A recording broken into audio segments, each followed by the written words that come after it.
everyone, I'm Abby Guinness and I'm joined today by the fantastic John and Jade Reynolds. Hi folks. Hey, how you doing? I'm good, how are you today? Good, thank you. We're good. Yeah, doing well. You're good, you are at home, you are relaxing. Tell me, where in the world are you and what do you spend your days doing?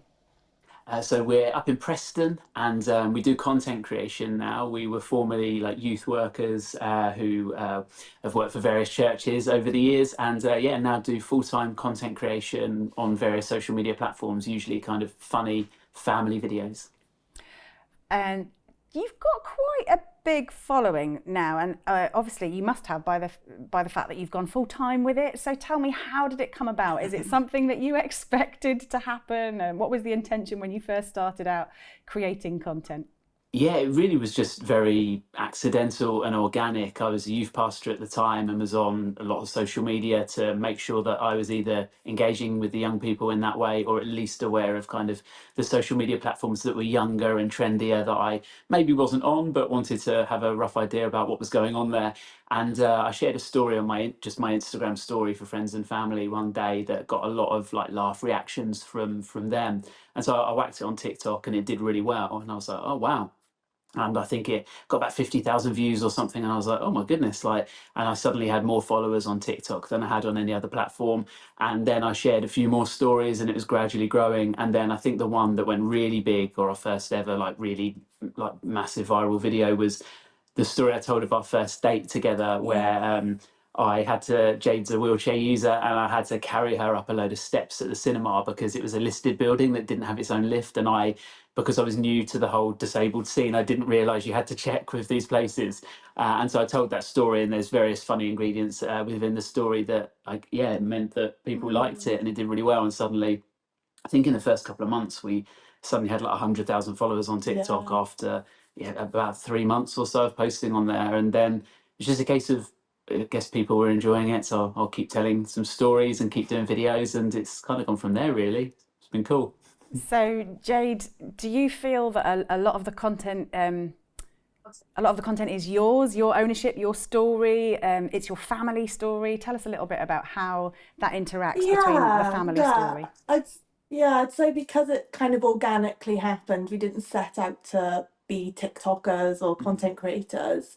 And because most of our content is either rooted in funny stories that have happened within our family or funny stories around my disability. Being a paraplegic in a wheelchair, I have plenty of funny stories. Yeah. And so I feel like it really is it's unusual being content creators when your actual job is being you and sharing that with people. It's a really interesting job, isn't it? Yeah. And so if you like us, then you'll follow us, and if you don't, you won't. It's not, you can't really remove yourself from it, can you? Yeah. No, I agree. But it's been really crazy and really unexpected. But I think the thing that makes it worth it to me is when we get comments from other people with disabilities and they kind of look to us as a bit of an example of what they maybe could achieve in life. And so that's probably the thing that makes it worth it to me, when we get those messages through of people going, or even people just going, wow, like, I don't share your face, but like, you're really normal and you're funny.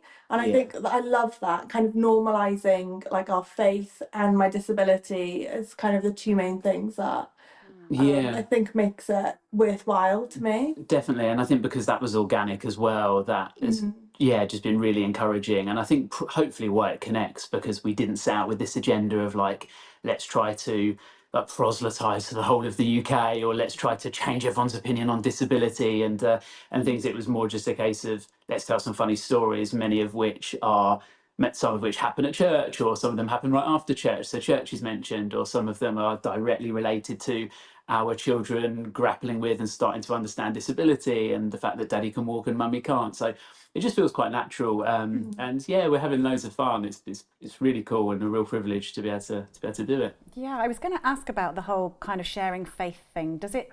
You have a lot of followers who obviously would not call themselves Christians or wouldn't have a faith or wouldn't be believers. So does it feel like a big responsibility? You know, all these people kind of watching you, listening to you, hearing what you have to say and choosing what to say about faith and what to say about God and what part it plays in your life.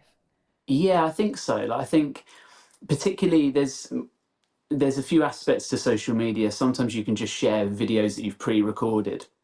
But on most platforms now, there's the option to go live as well, which is a little bit more of a behind the scenes where, like a conversation like this, where people can just comment and ask questions. And I think witnessing is more natural and organic probably through the lives, because people often ask me, what's your job? And up until about a year ago, I was a youth pastor who did a bit of TikTok on the side. And now, even though sort of social media is full time, people go, well, what was your job before? So it really naturally comes up. And I think that's when there's the opportunity. I think because we didn't get known for speaking about faith, I never want my content to suddenly become a real bait and switch where suddenly people, because that's people who are interested in that will already have their content creators that they like watching who do that stuff, and people who aren't that follow us, it feels a little bit disingenuous. And I don't know, I feel like it's a bit wrong to suddenly, it feels a little bit like it feels a little bit like knocking on the door maybe and stuff and being like, hi, can I just tell you something? When it's like, well, I was just relaxing in my home, and why is this guy who I thought I could trust now on my screen telling me things that I'm not sure I ever wanted to hear or even understand maybe? Whereas when it's on a live and people ask questions like, oh, so have you always been religious? Or how I admire people who are religious, but I don't myself have a faith. Or what do you think about these big issues, etc.? Then they are already asking the question, to which it's I would argue dishonouring not to answer them. Whereas if people aren't asking the questions of me and follow me for a different reason, it doesn't feel too different to just going up to somebody in the street and just randomly being quite forceful with it, perhaps. So yeah, it's been really good, and I think again quite organic. And I think because it's rooted in our experience and our life. Yeah. People almost can't argue with you about it. Like if people ask me, oh, how do you cope so well with, having a disability? And I say, well, I think it's my faith. Yeah. They can't come back at me and say, well, I disagree. Yeah, no, it's not your my faith. experience. Yeah, it's my experience. And so I think that also helps. People are a lot more open if they know that you're just speaking honestly from your life experience. Definitely. I think one thing we've found a few times is like people can reject theories, but they can't reject your story because it's your story. So exactly that, like people can't say, well, I don't think it is your faith that's the reason you've coped, because it's just, well, how would you know better than the person who's gone through that? And secondly, I think like people really like it when I think Christians explain why they believe what they believe, not just what they believe. So we've had questions around sex before marriage, or we've had questions around things like that that maybe we would have an opinion of that differs to most of society. But when we say, okay, but here's why we waited, I actually did a video early on because I was asked that question. Responding to the question, and the responses from everyone was just really lovely. Like, and I was very keen to say, look, there's no judgment for anyone who hasn't waited. If I wasn't a Christian, I wouldn't have waited, etc., etc. But here are a few reasons why we did.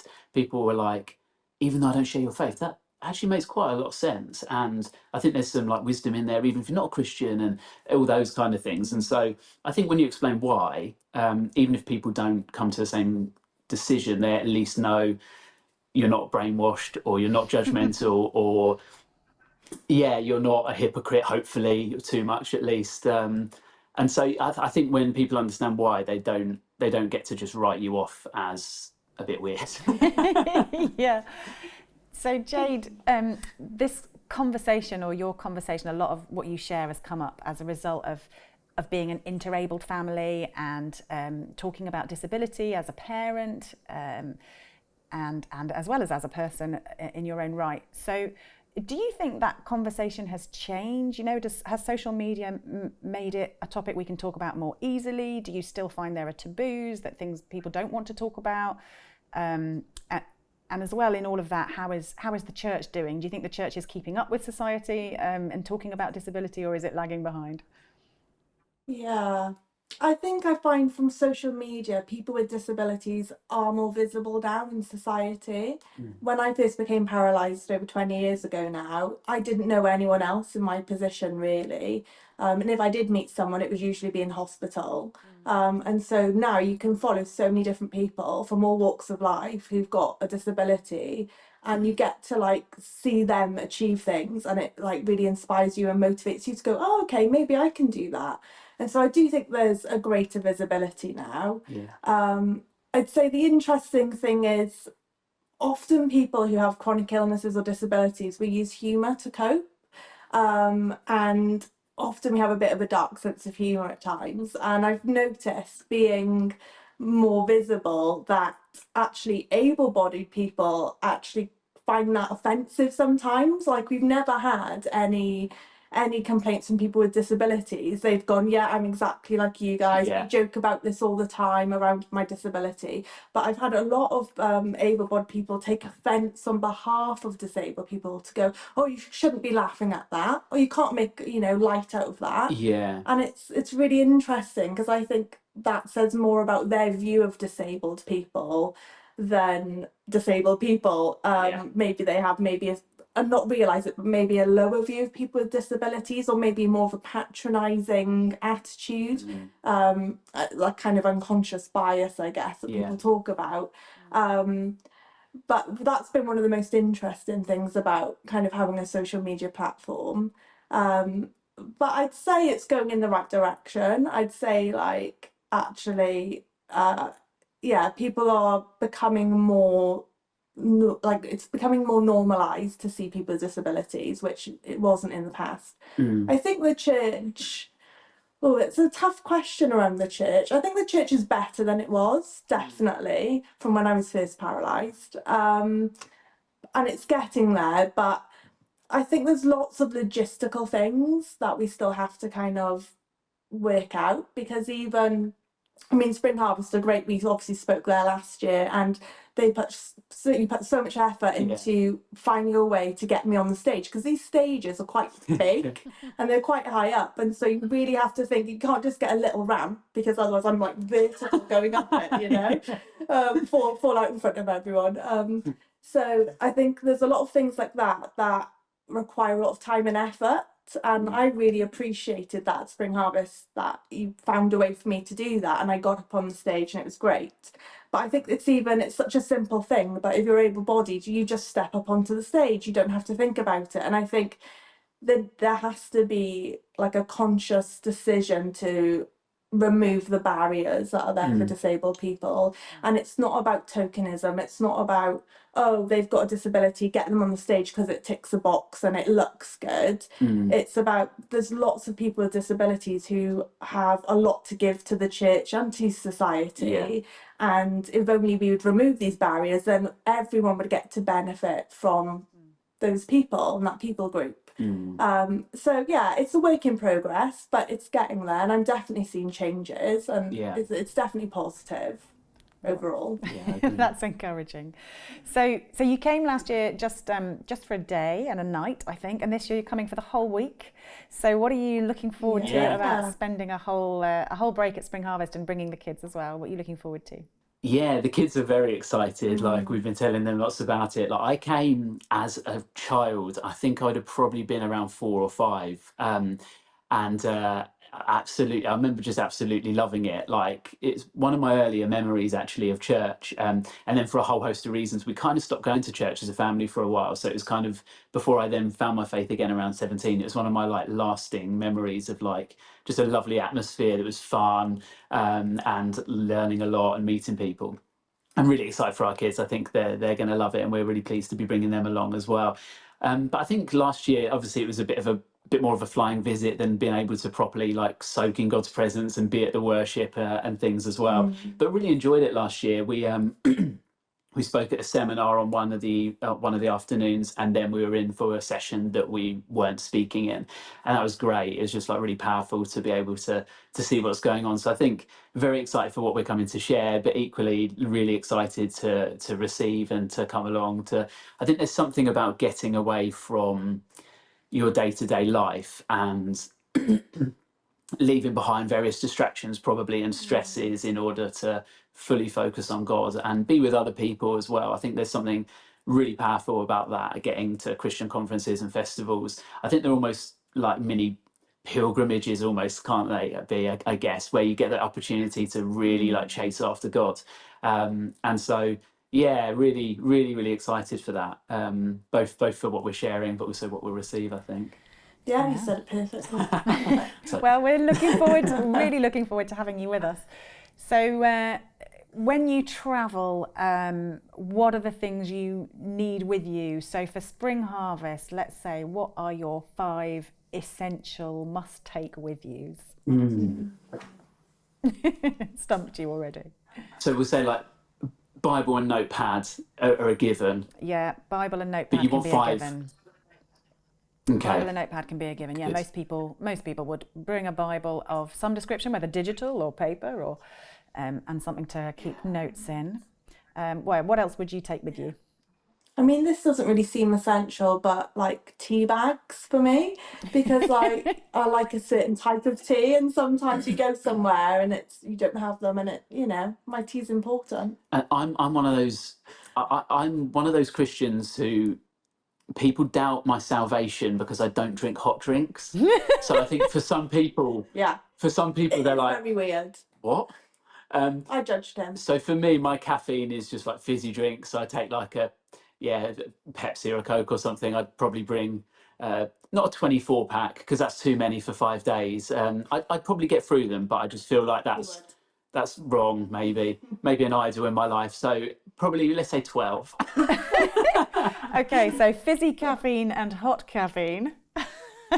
Yeah. What else is important? Can you tell that we're parents of younger children?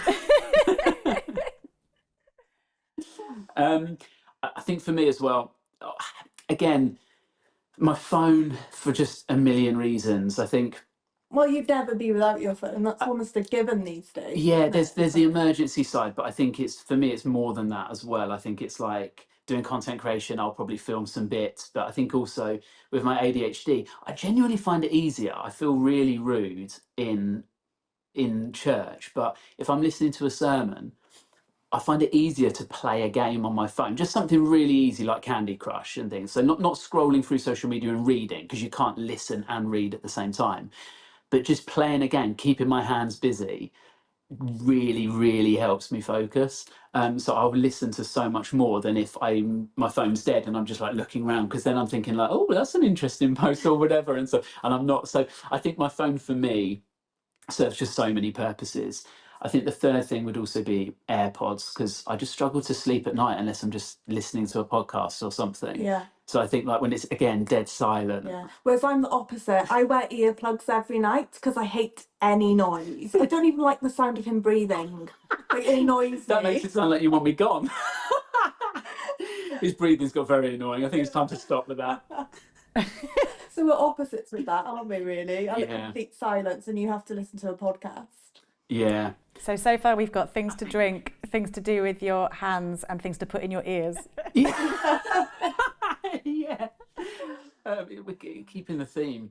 It's just all audio sensory, isn't it? So we've got taste, touch, ear, sight. I mean, this is a little bit niche for me, but like a puncture repair kit, which sounds really boring, and 99% of the time I don't get punctures in my chair and I don't need to use it. But every time I go on holiday, I feel like most of the punctures I've ever had have been when we've been on holiday somewhere. Yeah. And then you're racing around to like cycle shops or whatever, looking for like a bicycle repair kit to do a makeshift repair, and it's just a bit of a stress. So now I bring my own with me, just in case, to take the stress off. Yeah. Painkillers as well. Oh, painkillers, yeah. Yeah, you feel back pain, I think. Headaches, yeah. Painkillers, paracetamol, all the way. We've got a massage gun that's kind of important for Jade with like her health and her back, and important for me just because it just feels quite nice. You use it a lot more than I use it, let's be fair. Trying to say it's a medical device is a bit of a stretch. No, I don't have the same chronic pain. I've just got to be pampered. I've just got bad posture, so I just need to. But I don't know if we would bring that. No, I don't think we would. I mean, if you're on a restful pilgrimage holiday, it sounds like a massage gun would be the perfect thing to bring to me. Yeah, it's true. We could probably make a bit of money as well. Are we allowed to do that, Spring Harvest? Just like charge people, set up a deck chair, £2 for 10 minutes with the massage gun.